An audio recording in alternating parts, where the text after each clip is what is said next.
The Impact segment tonight, the Factor was out front in naming oil speculators as a prime force in inflating gas prices, and now pretty much everyone admits we were correct.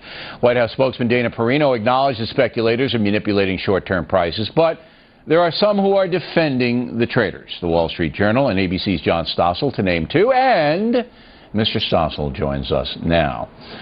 Before we get to you defending these dastardly people, Barack Obama had something to say about this today. Let's roll the tape.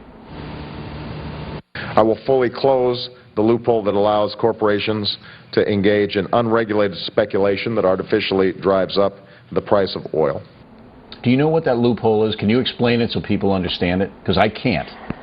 I can't explain it so people understand it. Look, I want more unregulated speculation. I know what you want, but you're insane. I mean, but can you? What's wrong with unregulated? I'll tell you in a minute. But this loophole that he's going to close, I don't know what the loophole is, and I've studied and studied and studied. Do you know? It says you're allowed to speculate, and mommy government is not going to watch every move you make. Here's what I want mommy government to do. Just require that the speculators, I don't want to ban them, put up 50% of their speculation in cash, therefore weeding out a lot of the Sharpies and a lot of the guys that come in and really do try to manipulate the market. Is that unreasonable?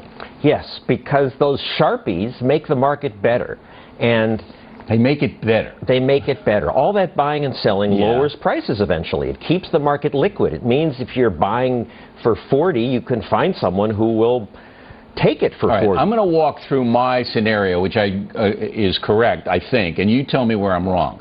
Every time the benevolent speculators, as you put it, make the market better, and they bid up the price. Greedy benevolent. Oh, they're greedy. You admit they're greedy. I admit they're greedy. All right.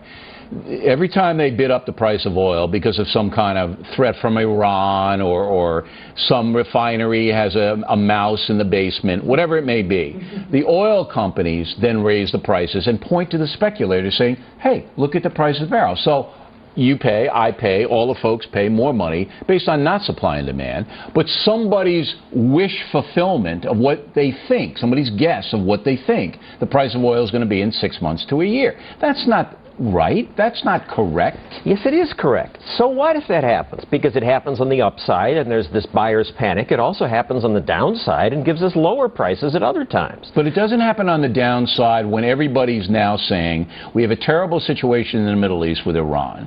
We have an awful situation with OPEC because they keep artificially production down. It's not like a free market where people can choose what to buy. This is national security. You have to buy it. You have to buy it. But it might be worth $200. Maybe we're in a panic now and it's underpriced. How does any of us know?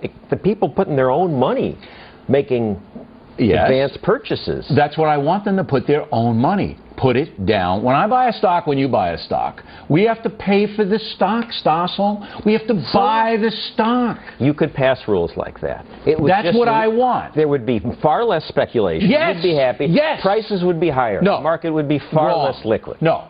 Prices would then go back to OPEC gouging us and the American oil companies gouging us. You'd take the speculators out. You wouldn't even do that. Out of 3 villains, there'd be 1 less.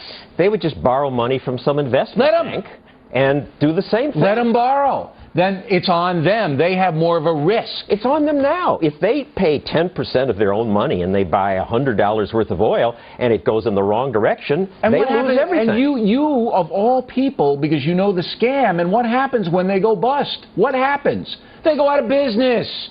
They file for bankruptcy. They don't pay the freight. You expose that. But so what? It still makes for a more efficient market. These prices aren't going.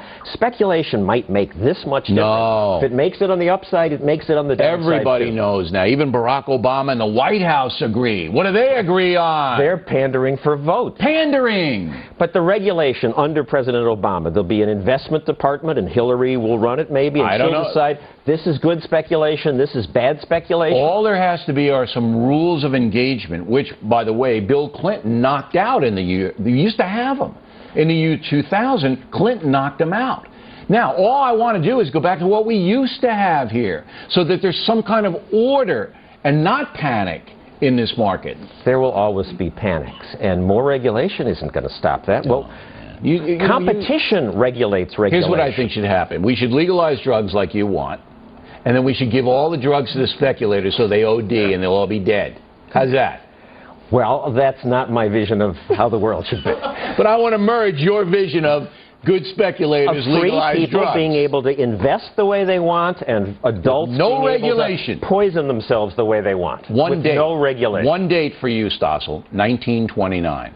That's what we had before the worldwide depression. Unregulated investment, crazy garbage like we have now.